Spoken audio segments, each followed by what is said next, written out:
ಅರಸೀಕೆರೆಯಲ್ಲಿ ನೂತನ ಬಸ್ ನಿರ್ಮಾಣಕ್ಕಾಗಿ ತಾತ್ಕಾಲಿಕವಾಗಿ ಬಸ್ ನಿಲ್ದಾಣವನ್ನು ಬಸ್ ಡಿಪೋ ಪಕ್ಕಕ್ಕೆ ಸ್ಥಳಾಂತರಿಸಿದ್ದು, ಅಲ್ಲಿ ಮೂಲಭೂತ ಸೌಕರ್ಯಗಳಾದ ಕುಡಿಯುವ ನೀರು, ಸಿಸಿ ಕ್ಯಾಮೆರಾ, ಸಿಮೆಂಟ್ ಬೆಡ್ಡಿಂಗ್, ಶೌಚಾಲಯ ಹಾಗೂ ಅವೈಜ್ಞಾನಿಕ ಕಾಮಗಾರಿಯಿಂದಾಗಿ ಸಾರ್ವಜನಿಕರು ಧೂಳು ಬಿಸಿಲಿನಿಂದ ಸಂಚಾರ ಮಾಡಲು ಆಗದ ಕಾರಣ ಶಾಸಕರಾದ ಶಿವಲಿಂಗೇಗೌಡ ಹಾಗೂ ಕೆಎಸ್ಆರ್ಟಿಸಿ ಅಧಿಕಾರಿಗಳ ವಿರುದ್ಧ ಅರಸೀಕೆರೆ ವಿಧಾನಸಭಾ ಕ್ಷೇತ್ರದ ಅಭ್ಯರ್ಥಿಯಾದ ಎನ್ಆರ್ ಸಂತೋಷ್ ಅವರ ನೇತೃತ್ವದಲ್ಲಿ ಸಾರ್ವಜನಿಕರೊಂದಿಗೆ ಪ್ರತಿಭಟನೆ ನಡೆಸಿ ಕೆಎಸ್ಆರ್ಟಿಸಿ ಡಿಸಿಯವರೊಂದಿಗೆ ಫೋನಿನ ಮುಖಾಂತರ ಮಾತನಾಡಿದ್ದು, ಡಿಸಿಯವರು ನಾಳೆಯಿಂದ ಎಲ್ಲ ಸೌಕರ್ಯಗಳನ್ನು ಒದಗಿಸುವುದಾಗಿ ಭರವಸೆ ನೀಡಿದರು.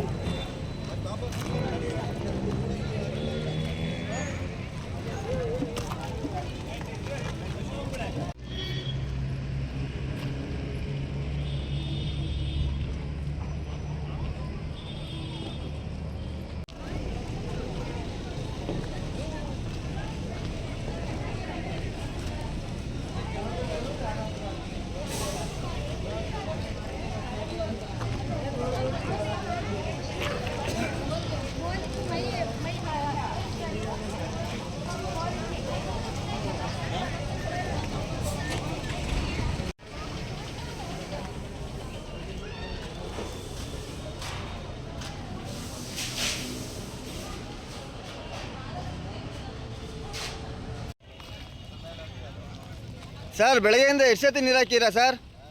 ಬೆಳಗ್ಗೆಯಿಂದ ಎಷ್ಟು ಸತಿ ನೀರು ಹಾಕಿದ್ದೀರಾ? ಮೂರನೇ ಸಲ. ಬೆಳಗ್ಗೆಯಿಂದ ನಮ್ಮವರೆಲ್ಲ ಇಲ್ಲೇ ಇದ್ದಾರೆ, ಒಂದು ಸತಿನ ಹಾಕಿದ್ದು ಕಾಣಿಸಿಲ್ಲ. ಡ್ರೆಸ್ ಅವರು ಮಾಡಬೇಕಲ್ಲ. ಹಾಂ, ಇಲ್ಲಿ ನೋಡಿ ಕೊಚ್ಚೆ. ಹಾಂ, ಎಲ್ರಿಗೂ ನಮಸ್ಕಾರ ಸ್ನೇಹಿತರೆ.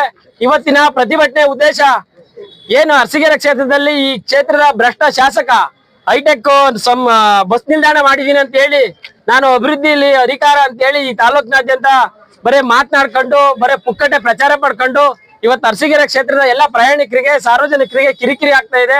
ಈಗಾಗಲೇ ಸರ್ಕಾರದಿಂದ 20 ಕೋಟಿ ದುಡ್ಡನ್ನ ಘೋಷಣೆ ಮಾಡ್ಕೊಂಡಿದ್ದಾರೆ. ಬಸ್ ಸ್ಟ್ಯಾಂಡ್ ನವೀಕರಣ ಮಾಡ್ತೀವಿ ಅಂತ ಹೇಳಿ ಬದಲಿ ವ್ಯವಸ್ಥೆನ, ಮೂಲಭೂತ ಸೌಲಭ್ಯಗಳನ್ನ ಅಚ್ಚುಕಟ್ಟಾಗಿ ನಾವು ಮಾಡ್ಕೊಡ್ಬೇಕಾಗಿತ್ತು. ಸಾರ್ವಜನಿಕರಿಗನ್ನ ಪರಿಜ್ಞಾನ ಇಲ್ದಲೆ ಸದನದಲ್ಲಿ ಬಾಯಿಗೆ ಬಂದಂಗ್ ಮಾತನಾಡಿ ಮಹಿಳೆಯರ ಬಗ್ಗೆ ಅವ್ಯಾಚ ಶಬ್ದಗಳಿಂದ ನಿನ್ಸೋದ್ ಕಲಿಯೋದು, ಈ ತರ ಅರಸೀಕೆರೆ ಘನತೆ ಗೌರವಕ್ಕೆ ಧಕ್ಕೆ ತಂದಿರ್ತಕ್ಕಂಥ ಈ ಶಾಸಕ ಇವತ್ತು ಅರಸೀಕೆರೆ ಸಾರ್ವಜನಿಕರಿಗೆ ಈ ಧೂಳಿನ ಪರಿಸ್ಥಿತಿಲಿ ಓಡಾಡೋ ಒಂದು ಪರಿಸ್ಥಿತಿನ ತಂದಿದ್ದಾರೆ. ಇದಕ್ಕೆ ಸಾರ್ವಜನಿಕರು ಕೂಡ ನಾವು ಆಕ್ಷೇಪಣೆಯನ್ನ ವ್ಯಕ್ತಪಡಿಸ್ತಾ ಇದೀವಿ. ಕಾರಣ ಇಷ್ಟೇ, ಇಲ್ಲಿ ಸಾವಿರಾರು ಜನ ಇವತ್ತು 526 ಹಳ್ಳಿಲಿ ಅರಸೀಕೆರೆ ತಾಲೂಕಿನಾದ್ಯಂತ ಓಡಾಟ ನಡೆಸ್ತಾರೆ. ಕನಿಷ್ಠ 20 ಜನ ಒಂದ್ ಹಳ್ಳಿಲಿ ಇವತ್ತು ಅರಸೀಕೆರೆ ಟೌನಿಗೆ ಬರ್ತಾರೆ. ಆದ್ರೆ ಇಂಥ ಸಂದರ್ಭದಲ್ಲಿ ಕನಿಷ್ಠ ಒಂದು 10,000 ಜನ ದಿನನಿತ್ಯ ಓಡಾಟ ನಡೀತಾ ಇದೆ. ಈ ಚಿಕ್ಕ ಕಿರಿದಾಗಿರೋ ಜಾಗದಲ್ಲಿ ಸುಮಾರು 100 ಸರ್ಕಾರಿ ಬಸ್ಗಳು ಓಡಾಡೋದು ಸಮಸ್ಯೆ ಆಗ್ತಾ ಇದೆ. ಇದ್ ಕಾರಣ ಅವರು ಬದಲಿ ವ್ಯವಸ್ಥೆ ಮಾಡ್ಬೇಕಾಗಿತ್ತು. ಇದರಲ್ಲಿ ತಾಲೂಕು ಆಡಳಿತ ಆಗಿರ್ಬೋದು, ಕೆಎಸ್ಆರ್ಟಿಸಿ ಸಂಬಂಧಪಟ್ಟ ಇಲಾಖೆಯವರು ಕೂಡ ಇದರಲ್ಲಿ ನಿರ್ಲಕ್ಷ್ಯ ವಹಿಸಿದ್ದಾರೆ ಅಂತ ಹೇಳಿ ಈ ಸಂದರ್ಭದಲ್ಲಿ ನಾವು ಸಾರ್ವಜನಿಕರ ಗಮನಕ್ಕೆ ತರಕ್ ಬಯಸ್ತಾ ಇದೀವಿ. ಕಾರಣ ಇಷ್ಟೇ, ಈಗ ತುರ್ತು ಶೌಚಾಲಯ ವ್ಯವಸ್ಥೆ ಇಲ್ಲ, ಮಹಿಳೆಯರಿಗಾಗ್ಲಿ ಮತ್ತೆ ಪುರುಷರಿಗಾಗ್ಲಿ ಆ ವ್ಯವಸ್ಥೆನೆ ಮಾಡ್ಕೊಡ್ಬೇಕು, ಅದು ಮಾಡಿಲ್ಲ. ಈ ವಿದ್ಯುತ್ ದೀಪ ಇಲ್ಲ. ಈಗ ಕತ್ಲಾದಂತ ಸಂದರ್ಭದಲ್ಲಿ ಸಂಜೆ ಆದ್ಮೇಲೆ ಬೆಳಕಿನ ವ್ಯವಸ್ಥೆ ಇಲ್ಲ. ಗಾಡಿಗಳು ಶಿವಮೊಗ್ಗ, ಬೆಂಗಳೂರು, ದಾವಣಗೆರೆ ಈ ಭಾಗದಿಂದ ಬರ್ತಕ್ಕಂಥ ಗಾಡಿಗಳು ಅರಸೀಕೆರೆ ಮೇನ್ ಜಂಕ್ಷನ್ ಆಗಿ ಓಡಾಟ, ಸಾರ್ವಜನಿಕ ದಟ್ಟಣೆ ಪ್ರದೇಶ ಆಗಿದೆ ಓಡಾಟಕ್ಕೆ. ಇಂತಹ ಸನ್ನಿವೇಶದಲ್ಲಿ ಸಿಸಿ ಕ್ಯಾಮೆರಾ ವ್ಯವಸ್ಥೆ ಇಲ್ಲ, ಲೈಟಿಂಗ್ ವ್ಯವಸ್ಥೆ ಇಲ್ಲ, ಕುಡಿಯೋ ನೀರಿನ ವ್ಯವಸ್ಥೆ ಇಲ್ಲ. ಆದ್ರೆ ಈ ಗಾಡಿಲಿ ಓಡಾಡುವಾಗ ಈ ಪ್ರತಿಭಟನೆ ಉದ್ದೇಶ ಏನು ಅಂದ್ರೆ, ಸಾರ್ವಜನಿಕರಿಗೆ ಒಂದು ಅವ್ಯವಸ್ಥೆಗೆ ಕಾರಣ ಮಾಡಿರುವಂತ ಈ ಬಸ್ ಸ್ಟಾಪ್ ನ ಒಂದು ಏನಿವತ್ತು ಅವ್ಯವಸ್ಥೆ ಮಾಡಿದರೆ ಇದ್ರ ಬಗ್ಗೆ ನಾವು ಪ್ರತಿಭಟನೆ ಮಾಡ್ಬೇಕು ಅಂತ ಹೇಳಿ 4 ಗಂಟೆಗೆ ನಮ್ಮ ನಾಯಕರಾದ ಸಂತೋಷ್ ಅಣ್ಣವರು ಕರೆ ಕೊಟ್ಟಿದ್ರು. ಏನಪ್ಪಾ ಇದು ಉದ್ದೇಶ ಅಂದ್ರೆ, ನನಗನ್ಸುತ್ತೆ ಶಾಸಕರು ಯಾಕೆ ಈ ರೀತಿ ಬಿಟ್ಟಿದ್ದಾರೆ ಅಂತ ಗೊತ್ತಿಲ್ಲ ಇನ್ನುವೆ. ಯಾಕೆಂದ್ರೆ ಅವ್ರದೇ ಸ್ಯಾಂಡ್ ಇತ್ತು, ಅವ್ರದೇ ಜಲ್ಲಿ ಇತ್ತು, ಅವ್ರಿಗೆ ಕಮಿಷನ್ ಬರೋದು. ಯಾಕೆ ಈ ತರ ಬಿಟ್ಟಿದಾರ ಗೊತ್ತಿಲ್ಲ. ಮಾಡ್ಬೇಕಾಯ್ತು, ಇದು ಇಂಥ ಕೆಲ್ಸಗಳು ಮಾಡ್ತಾರ ಅವ್ರು. ಯಾಕೆಂದ್ರೆ ಅವ್ರದೇ ಸ್ಯಾಂಡ್ ಜಲ್ಲಿ ಖಾಲಿ ಆಗೋದ್ರಿಂದ. ಹಾಗಾಗಿ ಇವತ್ತು ಎಷ್ಟು ಜನ ನಿಮ್ಮನೆ ಮಕ್ಕಳನ್ನ ಫಾರಿನಲ್ಲಿ ಓದಿಸ್ತೀರಾ, ದೊಡ್ಡ ಇದ್ರಲ್ಲಿ ಓದಿಸ್ತೀರಾ. ನಮ್ಮ ಬಡವ್ರ ಮಕ್ಳು ಇವತ್ತು ಬಸ್ಸಿಗೆ ಬರ್ಬೇಕು. ಇಂಥ ಬಸ್ಗಳ ವ್ಯವಸ್ಥೆ ನೋಡಿದ್ರೆ ಹಿಂಗೆ, ಇಲ್ಲಿ ನೋಡಿದ್ರೆ ಇಲ್ಲಿ ಬಸ್ ಕಟ್ ಆಗಲ್ಲ, ಎಷ್ಟು ಅವ್ಯವಸ್ಥೆ ಆಗಿದೆ. ಏಕಾಏಕಿ ನೀನ್ ಇಲ್ಲಿಗೆ ಬಸ್ ಸ್ಟಾಪ್ ನ ತಾತ್ಕಾಲಿಕವಾಗಿ ಇಲ್ಲಿ ಮಾಡಿದ್ರಲ್ಲ, ಇದು ಸರಿನಾ? ಒಂದ್ ಶೌಚಾಲಯದ ವ್ಯವಸ್ಥೆ ಇಲ್ಲ, ಇಲ್ಲಿ ಒಂದು ತಾತ್ಕಾಲಿಕ ಒಂದು ಬಸ್ ಶೆಲ್ಟರ್ ಮಾಡಿದಿರ. ಅಲ್ಲಿ ಈ ಬಿಸ್ಲಿ ಕಡೆ ಬಂದ್ರೆ ಯಾರು ನಿಲ್ಲಕ್ಕಾಗತ್ತಾ? ಹೆಣ್ಮಕ್ಳು ಕತೆ ಏನು, ಗರ್ಭಿಣಿಯರ ಕತೆ ಏನು? ಯಾಕೆ ಶಾಸಕರು ಈ ರೀತಿ ಮಾಡ್ತಾ ಇದಾರೆ? ನಿಮಗೆ ಕಮಿಷನ್ ಬಂತಲ್ಲ, ನಿಮ್ ಕಮಿಷನ್ ಸಂದಾಯವಾದ್ಮೇಲೆ ಬೇರೆಯವ್ರದ್ದು ಏನು ಬೇಡವಾ? ನೀವು ನಮ್ಮ ಮಾಸ್ತಿರಿ ಶಾಸಕರು, ಒಬ್ಬ ಶಾಸಕರಾದರೂ ಬಂದ್ ನೋಡ್ಬೇಕಿದೆಲ್ಲ. ಬಂದ್ ನೋಡಿ ಯಾವ ರೀತಿ ಕಾರ್ಯಕ್ರಮ ಆಗಿದೆ, ಎಷ್ಟು ಧೂಳಾಗಿದೆ. ಇಲ್ಲಿ ನಾವು ಕೇಳೋದೇನು ಅಂದ್ರೆ, ಹಾಸನ ಡಿಸ್ಟ್ರಿಕ್ಟ್ ಅಲ್ಲಿ ಅತಿ ಹೆಚ್ಚು ಹಳ್ಳಿ ಹೊಂದಿರ್ತಕ್ಕಂತ ತಾಲೂಕು ನಮ್ಮ ಅರಸೀಕೆರೆ. ಧೂಳು ತೋರ್ಸಪ್ಪ ಅಲ್ಲಿ. ಅಲ್ಲ, ಹೆಣ್ಮಕ್ಳು ತೋರ್ಸಿ.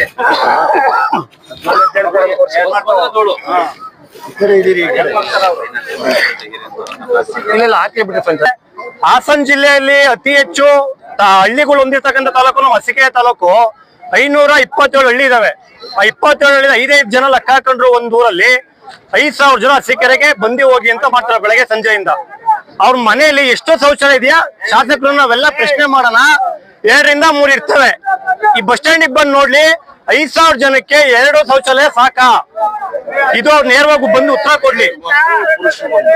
ಮಹಿಳೆಯರಿಗೆ ಮನೇಲಿ ಎಷ್ಟು ಬೆಡ್ರೂಮ್, ಮನೇಲಿ ಎಷ್ಟಿದೆ ಅಂತ ಕೇಳೋಣ ಶೌಚಾಲಯ. ಈ ಮಿಗ್ದೋಲ್ಲಿ ಎಲ್ಲಿ ಹೋಗ್ಬೇಕು ಅಂತ ಅವರಿಗೆ ಪ್ರಶ್ನೆ ಮಾಡೋಣ. ನಮ್ಗಳಿಗೆ ಅವ್ರಿಗೆ ಪ್ರಶ್ನೆ ಕೇಳ್ಬಿಡೋಣ, ಮಿಗ್ದೋ ಎಲ್ಲಿ ಹೋಗ್ಬೇಕು ಸ್ವಾಮಿ ಅಂತ ಅವ್ರ ಮನೆ ಮುಂದೆ ಕುತ್ಕೊಳ್ಳೋಣ. ಈಗ ಬೆಳಿಗ್ಗೆ ಸಂಜೆ ಹೋಗೋದು, ಕೆಲ್ಸಕ್ಕೆ ಹೋಗೋರು ಬರೋರು ಬಹಳಷ್ಟು ಜನ ಇರ್ತಾರೆ. ಬೈಕ್ ನಿಲ್ಸೋ ವ್ಯವಸ್ಥೆ ಎಲ್ಲಿದೆ ಅವ್ರಿಗೆ ಕೇಳೋಣ. ಪಾರ್ಕಿಂಗ್ ವ್ಯವಸ್ಥೆ ಎಲ್ಲಿ ಕೊಟ್ಟಿದ್ದಾರೆ? ಒಂದು. ಎರಡನೇದು, ಅಲ್ಲಿಂದ ಬಸ್ ಏನಾದ್ರು ಸ್ಪೀಡ್ ಆಗಿ ಬಂತು ಅಂದ್ರೆ ಡೌನ್ ಅಲ್ಲಿ ಇದೆ, ಹಂಪ್ಸ್ ಹಾಕಿಲ್ಲ. ಒಂದು ಬಸ್ ಸ್ಟ್ಯಾಂಡ್ ಇದೆ ಅನ್ನೋದಕ್ಕೆ ಒಂದು ಮಾರ್ಕ್ ಸೂಚನೆ ಕೊಟ್ಟಿಲ್ಲ, ಕ್ಲೀನ್ ಆಗಿ ಸೂಚನಾ ಫಲಕ ಕೊಟ್ಟಿಲ್ಲ. ಇವ್ರು ಕೂಡ ಎಲ್ಲಿ ಮನೆ ಹತ್ರ ಹೋಗಿ ಕೇಳ್ಕೊಂಡ್ ಬರ್ಬೇಕಾ? ಸೂಚನಾ ಫಲಕ ಎಲ್ಲಿದೆ, ನಮ್ಗೆ ಸ್ಟ್ಯಾಂಡ್ ಎಲ್ಲಿ ಮಾಡಿದೆ ಸ್ವಾಮಿಗಳಿದೆ ಅಂತ ಅವ್ರಿಗೆ ಕೇಳ್ಬೇಕಾ? ಅವ್ರಗಳಿಗೆ ಹೆಂಗಾಗಿದೆ ಅಭಿವೃದ್ಧಿ ಅಂದ್ರೆ, ಈ ಗಿಡಗಳು ಕೀಳ್ಸಿ ಕಂಬಗಳು ಹಾಕ್ಸೋದು, ಗ್ರಿಲ್ ಹಾಕ್ಸೋದು, ಅವ್ರ ಸುತ್ತಮುತ್ತ ಇರ್ತಕ್ಕಂತ ಲೀಡರ್ಗಳಿಗೆ ದುಡ್ಡು ಮಾಡ್ಕೊಡೋದು, ಇವರು ಅಭಿವೃದ್ಧಿ ಕಾರ್ಯಕ್ರಮ ಅನ್ಕೊಂಡ್ಬಿಟ್ಟಿದ್ದಾರೆ. ಶಾಸಕರಿಗೆ ನಾವು ಕೇಳೋದೊಂದೇ, ಶಾಸಕರೇ ದಯಮಾಡಿ ನಿಮ್ ಕುಟುಂಬಸ್ಥರನ್ನ ಬಂದ್ ತಗೊಬಂದಿಲ್ಲಿ ಕೂರ್ಸಿ. ನಾಳೆ ನಿಮ್ಗೇನಾದ್ರೂ ಸ್ವಾಮಿ ಶಿವಲಿಂಗಣ್ಣ ಇಷ್ಟೊತ್ತು ಹೇಳಿದಂತ ವಿಷಯಗಳೇನಾದ್ರು ಮನಸ್ಸಿಗೆ ಮುಟ್ಟೋಂಗಿದ್ರೆ, ಅರಸೀಕೆರೆ ಜನತೆ ಬಗ್ಗೆ ಗೌರವ ಇದ್ರೆ ತಕ್ಷಣ ನೀವು ಈ ಸ್ಥಳಕ್ಕೆ ಬರಬೇಕು. ಬಂದ್ ಇದನ್ನ ಸರಿಪಡಿಸುವಂತ ಕೆಲಸ ಮಾಡಬೇಕು. ಒಂದು ಶೌಚಾಲಯ ಇಲ್ಲ, ಕುಡಿಯೋ ನೀರಿನ ವ್ಯವಸ್ಥೆ ಇಲ್ಲ, ವಿದ್ಯುತ್ ದೀಪ ಇಲ್ಲ, ರಕ್ಷಣೆಗೆ ಸಿಸಿ ಕ್ಯಾಮ್ರಾ ಇಲ್ಲ. ಈ ರೀತಿ ಇದನ್ನ ಬಸ್ ಸ್ಟ್ಯಾಂಡ್ ಅಂತ ಯಾರಾದ್ರೂ ಕರೀತಾರನ್ರಿ? ಇದನ್ನ ಒಪ್ಪಕ್ ತಯಾರಿಲ್ಲ. ಪಕ್ಕದ ಡಿಪೋನಲ್ಲೇ ನೀವು ತಾತ್ಕಾಲಿಕ ಬಸ್ ಸ್ಟ್ಯಾಂಡ್ ಅನ್ನ ಮಾಡಿ. ಇಲ್ಲ ಅಂತಂದ್ರೆ ನಾವು ಬಂದ್ ಮಾಡೋರಿದ್ದೇವೆ. ಇಲ್ಲಿ ಯಾವ ಬಸ್ಸು ಕೂಡ ಒಳಗ್ ಬರೋದಕ್ಕೆ ನಾವು ಬಿಡೋದಿಲ್ಲ. ಒಳಗಿರೋ ಬಸ್ ಆಚೆ ಹೋಗ್ಲಿ, ಬೇಕಾದ್ರೆ ಹೊರಗಡೆಯಿಂದ ಬಸ್ ಬರೋದಕ್ಕೆ ನಾವು ಬಿಡೋದಿಲ್ಲ.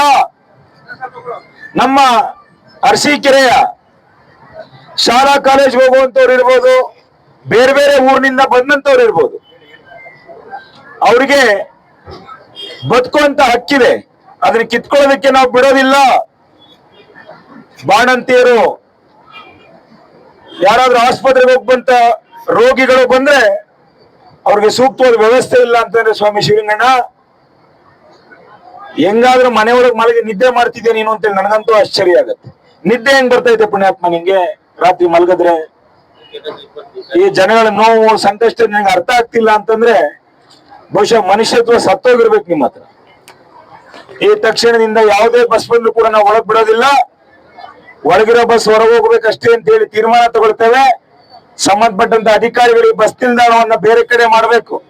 ಈ ಕಡೂರಲ್ಲಿ ಬಸ್ ಸ್ಟ್ಯಾಂಡ್ ನಿರ್ಮಾಣ ಆಗ್ತಾ ಇದೆ, ಆದ್ರೆ ಒಂದ್ ಕಡೆ ಬಸ್ಗಳು ಮೂವ್ಮೆಂಟ್ ಇದೆ, ಆ ಬಸ್ ಸ್ಟ್ಯಾಂಡ್ ಕೆಲಸ ಮಾಡ್ತಾ ಇದೆ. ಇನ್ನೊಂದ್ ಕಡೆ ಅರ್ಧದಲ್ಲಿ ಕಾಮಗಾರಿ ಮಾಡ್ತಾ ಇದ್ರೆ, ಅರ್ಧದಲ್ಲಿ ಬಸ್ ಬಂದು ಹೋಗಿ ಮಾಡ್ತಾ ಇವೆ. ಯಾಕೆ ನಮ್ಮನ್ನು ಮಾಡ್ಬೋದಿತ್ತಲ್ಲ? ಜಾಸ್ತಿ ದುಡ್ಡು ಕೊಟ್ಟನ ಕಾಂಟ್ರಾಕ್ಟ್ರು, ಬೇಡ ಕಾರಣ ಬಸ್ ಓಡಾಡ್ತವೆ, ಬೇಕಾದ್ರೆ ಇನ್ನೊಂದು 10 ಲಕ್ಷ ಜಾಸ್ತಿ ತಗೋ ನೀನು, ಆ ಬಸ್ಸೇ ಬರ್ದಂಗ್ ಮಾಡ್ಬೇಡ ಅಂತನ್ನ. ಶಿವಲಿಂಗಣ್ಣ ಒಳ್ಳೇದಲ್ಲ. ಈಗಾಗ್ಲೇ ನಮ್ಮ ಮುಖಂಡರುಗಳು ಮಾತಾಡ್ತಾರೆ, ಮಜ್ಜಪ್ಪಣ್ಣ ಹೇಳಿದ್ರು, ಬರುವಾಗ ಬೆತ್ತಲೆ ಹೋಗುವಾಗ ಬೆತ್ತಲೆ, ನಡುವೆ ಯಾಕೆ ಈ ದರ್ಪ ದೌರ್ಜನ್ಯ? ಬೇಡ, ಇದು ಒಳ್ಳೇದಲ್ಲ. ಒಂದ್ಸರ್ತಿ ಎಲ್ರೂ ಕೂಡ ಇವತ್ತೊಂದು ಸಂಕಲ್ಪ ಮಾಡೋಣ. ಇನ್ನು ಅರಸೀಕೆರೆ ಒಂದು ಅಭ್ಯಾಸ ಇದೆ, ಹೋರಾಟ ಅಂತಂದ್ರೆ ಮಾಧ್ಯಮ ಮಿತ್ರರು ಅಥವಾ ಪತ್ರಕರ್ತ ಸ್ನೇಹಿತರು ಬಂದಾಗ ಅವ್ರಿಗೊಂದು ಹೇಳಿಕೆ ಕೊಟ್ಟು ಒಂದೇನೋ ಒಂದು ಅರ್ಜಿ ಕೊಟ್ಟು ಮನೆಗೆ ಹೋಗೋದಲ್ಲ ಹೋರಾಟ. ಬಂದಂತ ಉದ್ದೇಶ ಈಡೇರೋವರೆಗೂ ಗಟ್ಟಿಯಾಗಿ ನಿಂತ್ಕೊಳ್ಳೋದು ಹೋರಾಟ. ನೀವೆಲ್ಲ ತಯಾರಿದ್ದೀರೇನ? ನಾವು ಅರಸೀಕೆರೆ ಈ ತಾತ್ಕಾಲಿಕವಾದ ಬಸ್ ನಿಲ್ದಾಣ ಅವ್ಯವಸ್ಥೆ ಆಗರಾಗಿದೆ. ಸಿಸಿ ಕ್ಯಾಮ್ರಾ ಹಾಕಬೇಕು. ಇನ್ನೊಂದು 10 ಶೌಚಾಲಯ, ಮಹಿಳೆಯರಿಗೆ 10 ಶೌಚಾಲಯ, ಪುರುಷರಿಗೆ 10 ಶೌಚಾಲಯ ಆಗ್ಬೇಕು. ಜೊತೆಗೆ ಬಾಣಂತಿಯರಿಗೆ ವಿಶ್ರಾಂತಿ ಕೊಠಡಿ ವ್ಯವಸ್ಥೆ ಆಗ್ಬೇಕು. ಬಹಳ ಮುಖ್ಯವಾಗಿ ಕುಡಿಯೋ ನೀರಿನ ವ್ಯವಸ್ಥೆ ಆಗ್ಬೇಕು. ಧೂಳು ಸಂಪೂರ್ಣ ನಿಗ್ರಹ ಆಗ್ಬೇಕು.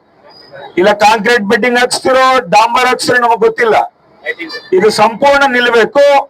ವಿದ್ಯುತ್ ದೀಪ, ಸಿಸಿ ಕ್ಯಾಮ್ರಾಗಳು ಬರಬೇಕು. ಅಲ್ಲಿವರೆಗೂ ಯಾವುದೇ ಬಸ್ಸನ್ನ ಹೊರಗೆ ಬರೋದಕ್ಕೆ ನಾವು ಬಿಡೋದಿಲ್ಲ ಅಂತ ಹೇಳಿ ತಿಳಿಸ್ತಾ, ಒಂದ್ಸರ್ತಿ ಜೋರಾಗಿ ಎಲ್ರು ನಾವು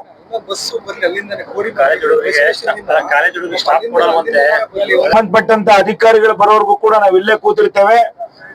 ಎಲ್ರು ಕೂಡ ಈ ಸಮಸ್ಯೆ ಬಗೆಹರಿಯವರೆಗೂ ಗಟ್ಟಿಯಾಗಿ ನಿಂತ್ಕೊಳ್ಳೋಣ ಅಂತ ಹೇಳಿ ಹೇಳ್ತಾ, ಒಂದ್ ಬಾರಿ ಜೋರಾಗಿ ಬೋಲೋ ಭಾರತ್ ಮಾತಾ ಕಿ, ಬೋಲೋ ಭಾರತ್ ಮಾತಾ ಕಿ. ಭ್ರಷ್ಟಾಚಾರಿ ಶಾಸಕ ಶಿವಲಿಂಗೇಗೌಡರಿಗೆ, ಭ್ರಷ್ಟಾಚಾರಿ ಶಾಸಕ ಶಿವಲಿಂಗೇಗೌಡರಿಗೆ. ನಿಲ್ಲಿಸ್ತಾರೆ ಸರ್ ನಮ್ಮನ್ನ. ಅಲ್ಲಿ ಪಂಚಾಗಲ್ಲ ಮತ್ತೆ ಹೋಗಿ ನಮ್ಗೆ ಕೆಲಸ ಬೇಕು. ನಾವು ಅದಕ್ಕೆ ಹೇಳ್ತೇವೆ. ಈಗ ನಾವೇನ್ ಹೇಳ್ತಿದೀವಿ ಕಣವ, 2 ಬಸ್ಸು ಬಸ್ ಸ್ಟ್ಯಾಂಡ್ ಇಂದ ಕೋಡಿ ಸರ್ಕಲ್ ಒಂದು ಜಾಜೂರು ಓಡಾಡ್ತಾನೆ ಇರ್ಲಿ. ಇಲ್ಲ ಅಂತಂದ್ರೆ ಇಲ್ಲಿ ಯಾರು ಈಗ ಬೇಕಾದವ್ರು ಆಟೋ ಹೊತ್ಕೊಂಡು ಹೋಗ್ ಬರ್ತಾರೆ. ಯಾರು ಪಾಪ 10 ರೂಪಾಯಿ 20 ರೂಪಾಯಿಗೂ ಕೆಲಸ ಮಾಡ್ತಾರೆ, ಕೂಲಿ ನಾಲಿ ಮಾಡುವಂತವ್ರಿಗೆ ತಾತ್ಕಾಲಿಕವಾಗಿ ಈ ವ್ಯವಸ್ಥೆನೂ ಮಾಡ್ಲಿ ಅಂತ ನಾವು ಕೇಳ್ತಿದೀವಿ.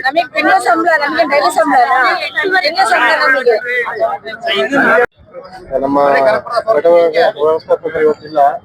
ಅವ್ರ ಜಾಗದಲ್ಲಿ ನಿಂತು ನಾನು ಇವತ್ತು ಸಂತೋಷಣ್ಣ ಅವ್ರದ್ದು ಅವರು ಹೇಳಿರೋದು ಅದನ್ನೆಲ್ಲ ನಮ್ಮ ಅಧಿಕಾರಿಯವ್ರಿಗೆ, ನಮ್ಮ ಘಟ ವ್ಯವಸ್ಥಾಪಕರಿಗೆ ವಿಚಾರಗಳನ್ನ ಮುಟ್ಟಿಸ್ತೀವಿ. ಆಗ್ತಿರೋ ತೊಂದರೆಗಳ ಬಗ್ಗೆ ಅವರಿಗೆ, ನಮ್ಮ ಘಟ ವ್ಯವಸ್ಥಾಪಕರಿಗೆ, ನಮ್ಮ ಅಧಿಕಾರಿಗಳಿಗೆ ವಿವರವಾಗಿ ಹೇಳ್ತೀವಿ. ಅಲ್ಲ ಸರ್, ಆಯ್ತು, ಇವಾಗ ನೀವ್ ಹೇಳ್ತೀವಿ ಅಂತ ಹೇಳ್ತಾ ಇದ್ದೀರಾ. ಇದು ಸ್ಟಾರ್ಟ್ ಆಗ್ಬೇಕಾದ್ರೆ ನೀವ್ ಹೇಳ್ಬೋದಿತ್ತಲ್ಲ ಸರ್, ಶಾಸಕರೇ ಈ ತರ ಧೂಳಿಂದ ಆದ್ರೆ ಜನಗಳಿಗೆ ತೊಂದರೆ ಆಗುತ್ತೆ, ಸಿಸಿ ಕ್ಯಾಮ್ರಾ ಇಲ್ಲ, ಮೂಲಭೂತ ಸೌಕರ್ಯಗಳಿಲ್ಲ ಅಂದ್ರೆ ಜನಗಳು ತಿರುಗಿ ಬೀಳ್ತಾರೆ ಅಂತ ನೀವು ಅಧಿಕಾರಿಗಳು ತಿಳಿದವರು, ಇಷ್ಟು ವರ್ಷ ನಿಮಗೆ ಎಕ್ಸ್ಪೀರಿಯನ್ಸ್ ಅನ್ನೋದಿರುತ್ತೆ, ಅನುಭವ. ಆ ಅನುಭವದಲ್ಲಿ ಹೇಳ್ಬೋದಿತ್ತಲ್ಲ, ಅವಾಗ ನಿಮಗೆ ಅವರು ಒಂದು ಸಲಹೆ ಕೊಟ್ಟು ರೆಡಿ ಮಾಡಿಸ್ಬೋದಿತ್ತಲ್ಲ. ಈ ಪ್ರತಿಭಟನೆ ಆಗೋವರೆಗೂ ಕಾಯ್ಬೇಕಿತ್ತ? ಆಗ್ಲೇನೋ ಉದ್ದೇಶನ ನಿಮ್ದ? ಆತರ ಏನಿಲ್ಲ, ಎಚ್ಚೆತ್ಕೊಂಡಿದೀವಿ. ಇವಾಗ ಎಲ್ಲ ಸರಿಪಡಿಸ್ತೀವಿ. ಎಚ್ಚೆತ್ಕೊಂಡಿದೀವಿ ಅಂದ್ರೆ ಇನ್ನ ಎಷ್ಟು ದಿನ ಬೇಕು ನಿಮಗೆ? ಅಧಿಕಾರಿಗಳು ಬಂದು ನೀವು ಮನವಿ ಮಾಡ್ಕೊಂಡು ಅವ್ರು ಯಾಕೆ ಇನ್ನ ಎಷ್ಟು ದಿನ ನಿಮಗೆ ಟೈಮ್ ಬೇಕು? ನಾವು ನಮ್ಮ ಮೇಲಧಿಕಾರಿಗಳಿಗೆ ಮಾತಾಡ್ತೀವಿ. ಇಷ್ಟು ದಿನ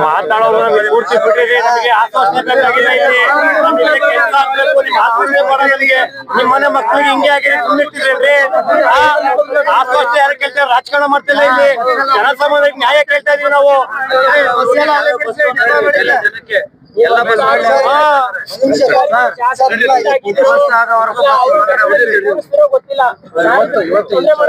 ಒಂದ್ ಕೆಲಸ, ಡಿಪೋ ಒಳಗೆ ನಿಮ್ ಟ್ರ್ಯಾಕ್ಟರ್ ಮಿಷಿನ್ ಅವ್ರಿ, ಡಿಪೋ ಟ್ರ್ಯಾಕ್ಟರ್ ಮಿಷಿನ್ ಇದಾವೆ. ಎಷ್ಟು ಜನ ಕೆಲಸ ಮಾಡ್ತಾರೆ ಇಲ್ಲಿ? 1000 ಜನ ಓಡಾಡ್ತಾರೆ, ಇಷ್ಟ ರೂಮ್ ಇದಾವೆ. ಅದಕ್ಕೂ ಕಲೆಕ್ಷನ್ ಮಾಡ್ತಾ ಇದೀರಾ ನೀವು? ನಿಮ್ಗೆ ಇವೆಲ್ಲ ಜ್ಞಾನ ಇಲ್ವೇನ್ರಿ ನಿಮ್ಗೆ? ಶಿವಲಿಂಗೇಗೌಡರು ಭಾರಿ ವ್ಯವಹಾರ ಮಾಡ್ಕೊಂಡು ವ್ಯವಹಾರ ಮಾಡ್ಕೊಂಡು ಬಂದವ್ರು. ಹಂಗಾಗಿ ಬಹಳ ಚೆನ್ನಾಗಿ ಗೊತ್ತಿದೆ. 5 ರೂಪಾಯಿ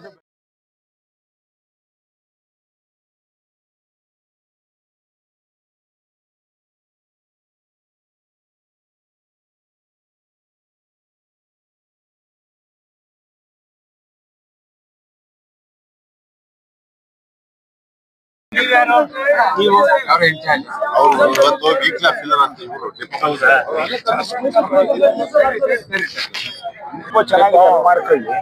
ಡಿಪೋ ಗಾಡಿ ಬೇಕಾದ್ರೆ ಇಲ್ಲ, ಡಿಪೋದಲ್ಲೇ ತಾತ್ಕಾಲಿಕವಾಗಿ ಬಸ್ ನಿಲ್ದಾಣ ಕೊಡ್ಬೋದಿತ್ತಲ್ಲ. ಇಲ್ಲೇನು ಒಂದು ಶೆಲ್ಟರ್ ಇಲ್ಲ ಸರ್. ಇಲ್ಲ ಶೆಲ್ಟರ್ ನ ಬೆಳಗ್ಗೆ ಸಮಯ ಮಾತಾಡಿದೀವಿ ಸರ್. ನಾಳೆನೆ ಕೆಲಸ ಇದಾಗ ಅಲ್ಲಿ ನಾವು ಆ ಬಸ್ ಸ್ಟ್ಯಾಂಡ್ ಅಲ್ಲಿ ನಮ್ದು ಏನಿದೆಯಲ್ಲ ಮೇಲಿನ ಶೆಡ್ ಇದನ್ನೆಲ್ಲ ಬಿಚ್ತಾ ಇದೀವಲ್ಲ ಸರ್, ಅವನ್ ತಗೊಂಡು ಇಲ್ಲಿ ಮಾಡಕ್ ಇದಾಗುತ್ತೆ ಸರ್. ಆ ಇದ್ರಲ್ಲಿ ಮುಂದಕ್ಕೆ ಏನ್ ಮಾಡ್ಬೇಕು? ಅದ್ ಏನ್ ಬಿಚ್ಚಿಡ್ತೀರಿ ಸರ್? ಅಲ್ಲಿ ಏನ್ ನಮ್ ಶೆಲ್ಟರ್ ಇದಿತ್ತಲ್ಲ ಸರ್, ಶೆಲ್ಟರ್ಸ್ ಅದನ್ನ ತಗೊಂಬಂದ್ ಇಲ್ಲಿ ಇನ್ನು ಫರ್ದರ್ ನಾನು ಬೆಳಗ್ಗೆ ತಾವು ಮಾತಾಡಿದ್ರಿ ಸರ್. ನಾನೀಗ ಏನೀಗ ನಮ್ ಶೆಲ್ಟರ್ ಮಾಡಿದೀವಲ್ಲ, ಅಲ್ಲಿಂದ 2ನೇ ತೆಂಗಿನ ಮರದ ಇದೆಯಲ್ಲ ಅಲ್ಲಿ ತನಕನೂ ಶೆಲ್ಟರ್ ಬರುತ್ತೆ. ಪ್ಲಸ್ ಆ ಕಡೆ ರೋಡ್ ಸೈಡ್ ಕಾಂಪೌಂಡ್ ಇದೆಯಲ್ಲ, ಅಲ್ಲಿ ಮಿಡ್ಲ್ ಒಂದು 30-40% ಅಲ್ಲಿಗೆ ಇದನ್ನ ಮಾಡ್ತೀವಿ ಸರ್. ಈಗ ನೀವು ಅದೇನ್ ಬಿಚ್ಕೊಂಡ್ ಬರ್ತೀರಿ ಅದನ್ನ ಇಲ್ಲಿಟ್ಕೊಳ್ಳಿ. ಹೊಸದಾಗಿ ಏನ್ ಜಾಗ ಮಾಡಿದೀರಿ? ಯಾಕೆ ಹೇಳ್ತೀನಿ ಅಂದ್ರೆ, ನೀವ್ ಒಂದ್ಸತಿ ನಾನು ಈಗ ಇಲ್ಲೇ ಇದೀನಿ, ಒಂದು ಬಸ್ ಬಂದ್ರೆ ಹೆಚ್ಚು ಕಡಿಮೆ ಒಬ್ಬೊಬ್ರು ಬಾಯಿಗೆ 2 ಸ್ಪೂನ್ ಮಣ್ಣು ಹಾಕ್ತಂಗಾಗುತ್ತೆ, ಅಷ್ಟು ಧೂಳು ಎದ್ದೇಳುತ್ತೆ. ಒಂದು ಎರಡನೇದು ಶೌಚಾಲಯ ಇಲ್ಲ, ಸರ್ ಇಲ್ಲ ಮಾಡಿದೀವಲ್ಲ ಸರ್. 2 ಶೌಚಾಲಯ ಸಾಲತ್ತೆ ಅಣ್ಣ ಸಾವಿರಾರು ಜನ ಇರೋಣ ಬಸ್ ಸ್ಟ್ಯಾಂಡ್ಗೆ. ಆಮೇಲೆ ಬಾಣಂತಿಯರು, ನನಗೆ ನೆನ್ನೆ ಒಂದು ಬಾಣಾವರದಿಂದ ಒಬ್ರು ಫೋನ್ ಮಾಡಿದ್, ನಮ್ಮ ಯಾರೋ ಸಾರ್ವಜನಿಕರು, ಅವ್ರ ಅಕ್ಕನ್ನ ಆಸ್ಪತ್ರೆಗೆ ತೋರಿಸಿ ಹಾಸನದಿಂದ ಕರ್ಕೊಂಡ್ ಬಂದಿದ್ದಾನೆ ಅವನು. ಇಲ್ಲಿ ಬಸ್ ಸ್ಟ್ಯಾಂಡ್ ಅಲ್ಲಿ ಇಳಿಸಿದ್ದಾರೆ, ಆ ಮಗು ಒಳಗ್ ಶುರು ಆಗ್ಬಿಟ್ಟಿದೆ, ಹಾಲ್ ಕುಡ್ಸಕ್ ಓಡಾಡ್ತಾರೆ, ಇಲ್ಲಿ ಎಲ್ಲೂ ಜಾಗ ಇಲ್ಲ ಸರ್. ಅಲ್ಲಿ ಪಕ್ಕಕ್ಕೆ ನಾನೊಂದು ಈಗ DC ಕ್ಯಾಬಿನ್ ಇದೆಯಲ್ಲ, ಅದೇ ಟೈಪ್ ಒಂದು ಕ್ಯಾಬಿನ್ ಲೇಡೀಸ್ ಇದು ವೈಟಿಂಗ್ ಇದು ಅಲ್ಲ. ಈಗ ನೀವು ಅದೆಲ್ಲ ವ್ಯವಸ್ಥೆ ಆಗಿ ಬಸ್ ಸ್ಟ್ಯಾಂಡ್ ಯಾಕೆ ಮುಚ್ಚಕ್ ಹೋದ್ರಿ ಸರ್? ಅಲ್ಲ ಅದು ಈಗ ಮಾಡದೆ ಅಲ್ಲ. ಒಂದ್ ನಿಮಿಷ ಸರ್, ಈಗ ಜನನ ನೀವು ಜನ ಅನ್ಕೊಂಡಿದ್ರೆ ದನ ಅನ್ಕೊಂಡಿದ್ರೆ ನಮಗ್ ಗೊತ್ತಾಗ್ತಾ ಇಲ್ಲ. ಯಾಕೆ ಅಂದ್ರೆ ಏನ್ ಮಾಡ್ರು ಸಹಿಸ್ಕಂತ ಅನ್ಕೊಂಡಿದೀರ ಅಂತ ಕಾಣುತ್ತೆ ನೀವು. ದೇವರನ್ನ ಬಹಳ ಆಕ್ರೋಶ ಇದೆ ಇದು. ನೀವ್ ಇದನ್ನ ಇನ್ನ ಒಂದ್ ಮಾಡಿ ಸರ್, ನಮ್ಮದೊಂದ್ ಸಲಹೆ ದಯಮಾಡಿ ತಪ್ಪು ತಿಳ್ಕೊಬೇಡಿ. ಇಲ್ಲ ನೀವು ಈ ತಾತ್ಕಾಲಿಕ